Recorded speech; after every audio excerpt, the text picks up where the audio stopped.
What's going on, YouTube? This is the End Zone. Let's move the chains, and today we're talking about the college football season with COVID-19, how it's going to work out, and why I think that college football should expand the playoffs this year. And I have two really big explanations on why it is the college football playoffs need to be expanded. Number one, so as you know, all the teams are most likely going to be playing conference only schedules. We don't know about the Big 12 and the SEC. I saw some things on Twitter about maybe a conference matchup, a Big 12 SEC challenge.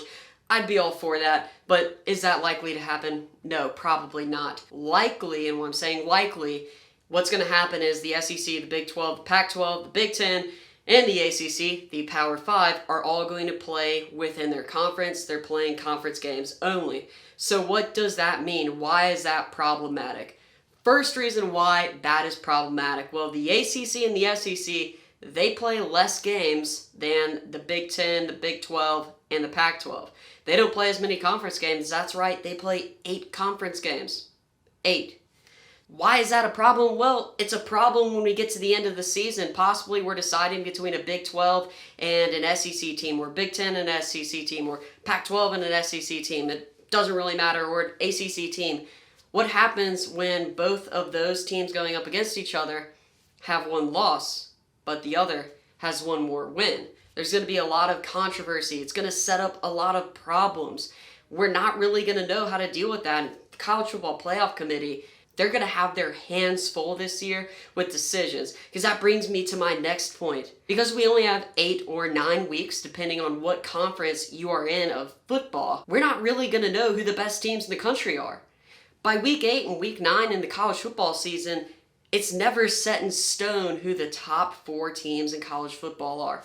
How are we going to know with 8 or 9 conference games? There are going to be a lot more undefeated and one-loss teams who probably deserve a shot at the national championship because of these less games. And normally in college football, everybody's talking about that 5th team that gets left out. This year, we could be talking about 4 teams that are being left out. And right now, we really don't know if they're going to be conference championship games. We might just have someone crowned a conference champion, and that could be problematic. I hope that doesn't happen. I hope we still get the conference champion games.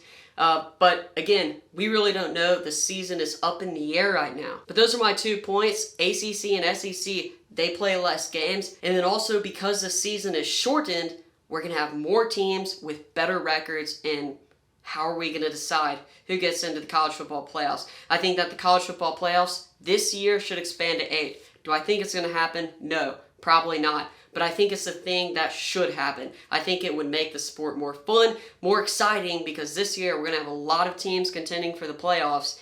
And, well, the College Football Playoff Committee, good luck.